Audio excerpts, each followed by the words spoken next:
A mediados de los años 80, el salario mínimo en España era de 223,40 euros, mientras que el más habitual era de 500 euros. La presión fiscal era del 28% y un litro de diésel costaba unos 32 céntimos. El recibo de la luz era bimensual y solía costar unos 25 euros, es decir, unos 12,5 euros al mes. La bombona de butano costaba poco más de 700 pesetas, es decir, sobre los 4 euros. Hoy día, 30 años después, el salario más habitual en España no llega a los 1.000 euros. La presión fiscal ha llegado al 38%, mientras que el litro de gasóleo ya se acerca al 1,30 euros por litro. Y la luz, por las nubes. Además, toda una colección de tasas de basura, de agua, de IBI, impuestos de circulación, etc., están subiendo muy por encima del IPC. Y hemos de sumar otras tasas e impuestos y prebendas que no existían, como por ejemplo la ITV de los coches. Eso por no hablar del precio de los alimentos, donde productos tan básicos y humildes como la patata han pasado de las 15 pesetas el kilo, es decir, 9 céntimos, a los 90 céntimos, es decir, se ha multiplicado por 10. La conclusión es incontestable. Un trabajador en la década de los 80 vivía mucho mejor que en nuestros días. ¿Han avanzado socialmente los trabajadores? Esto es la llave. Efectivamente, los que tuvimos la suerte de vivir en los años 80, recordaremos cómo todo era mucho más sencillo, más fácil, más llevadero. No había tantos impuestos, tantas tasas, tanto peaje, y siempre había dinero para salir de copas, ir a cenar todos los fines de semana, y cuando llegaba el verano, las vacaciones en la playa no faltaban. No hablamos de los 7 días de hoy día, sino que el concepto veranear era eso, veranear, pasar perfectamente un mes o 2 meses en la playa, mientras el cabeza de familia se quedaba trabajando en lo que se conocía como estar de Rodríguez. Hay que recordar, al hilo de esto, que la tasa de ocupación femenina en los años 80 estaba sobre el 30%, mientras que hoy supera el 53%. Esto quiere decir que el número de hogares en los que entraba un solo sueldo era prácticamente la mayoría. Y sin embargo, hoy día en que es al revés, que es difícil encontrar un hogar donde no trabajen los dos, es mucho más difícil llegar a fin de mes con 2 sueldos que en los años 80 con un solo sueldo.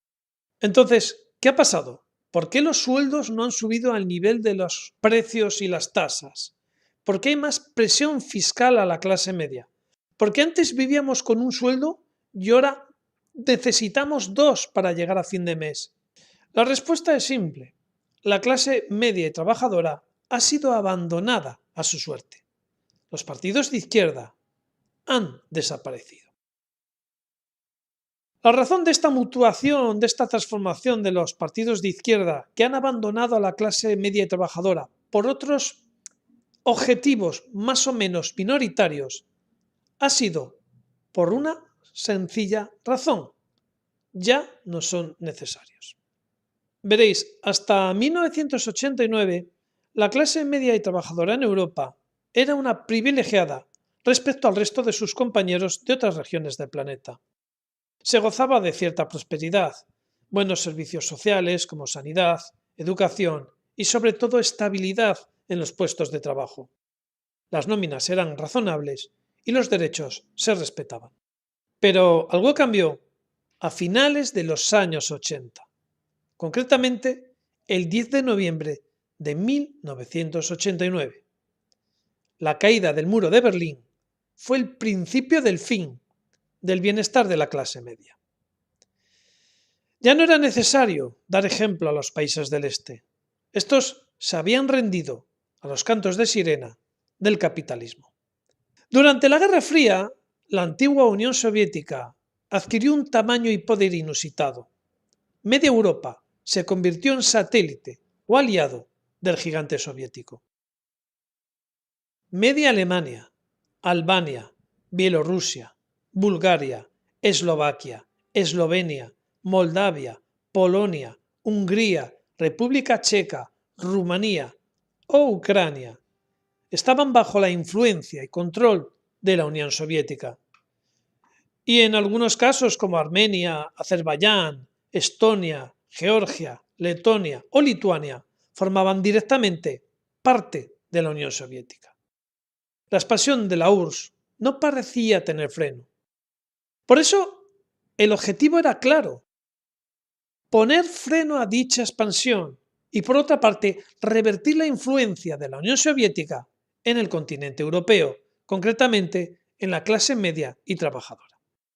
Y es que la base social de la que se nutre la Unión Soviética en aquella época es precisamente la clase trabajadora, la cual es utilizada en Europa Occidental como un boomerang contra la Unión Soviética. Durante los años de la Guerra Fría, mientras los alemanes del Este vivían precariamente, los trabajadores del otro lado del muro de Berlín vivían holgadamente, tenían buenos sueldos, buenos coches y no les faltaba de nada. Una clase media, trabajadora, cómoda, bien pagada y con derechos sociales era el mejor muro de contención contra el expansionismo soviético, además de una excelente arma de propaganda. Y es que es muy difícil defender las bondades de la Unión Soviética cuando los trabajadores del Este pasan penurias y tú ves cómo te va bien. Y por contra, es muy difícil aguantar el discurso de que el Estado vela por ti y que el capitalismo hace daño a la clase obrera cuando estás viendo que tus compañeros del otro lado del telón de acero viven muy bien. Pronto, los trabajadores del este de Europa empezaron a ver cómo sus homólogos del otro lado del muro vivían mucho mejor que ellos, más holgadamente. Ese fue el principio del fin de la era soviética. Pero una vez que el muro cayó y la Unión Soviética desapareció como tal, dando paso a la Federación Rusa, que abrazaba el capitalismo, ya no era necesario disimular. Una vez vencido el enemigo, la clase trabajadora, al igual que un juguete roto, fue abandonada a su suerte. Los partidos socialistas europeos, financiados mayoritariamente por la banca, recibieron una orden clara: se acabó la fiesta. Pero claro, si los partidos socialistas dejaban de defender los derechos de los trabajadores, no tenía sentido su presencia.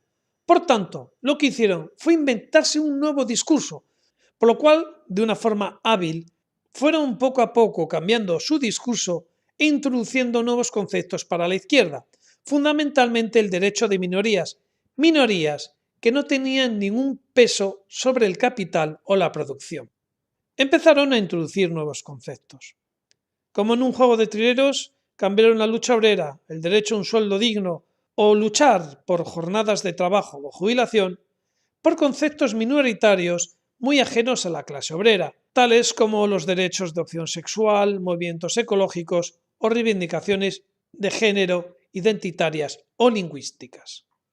Cada vez que la izquierda enarbolaba la bandera de una nueva minoría, era un paso más en abandonar a la gran mayoría. Los partidos de izquierdas, en vez de estar al frente de las marchas de los jubilados, se ponen a la cabeza de las manifestaciones del Día del Orgullo Gay. En vez de luchar contra los recortes a los que se ven afectados a los ciudadanos, se enganchan en discusiones bizantinas donde su mayor preocupación no es si un chaval trabaja de becario 10 horas por 300 euros, sino que hay que decir en el Congreso miembro o miembra, diputado o diputada, o discutir si son galgos o podencos. Cuestiones semánticas que, más allá de hacer unos cambios en la Academia de la Lengua, no aportan realmente beneficios a la clase obrera y trabajadora. Y es que cuando nos ponemos a discutir si son galgos o podencos, los que salen perjudicados son los conejos. Y es que, atados por la gran patronal que no necesita ya servir de ejemplo a la Unión Soviética, los partidos de izquierda simplemente ya no existen. Nadie duda de que hay colectivos que hay que proteger o hacer avanzar en derechos, pero sacrificar los derechos de toda una inmensa clase media y trabajadora para centrar como eje principal y único defender colectivos concretos es simplemente cambiar todo para que todo siga igual. Nada más, os espero en nuevas reflexiones aquí, en la llave.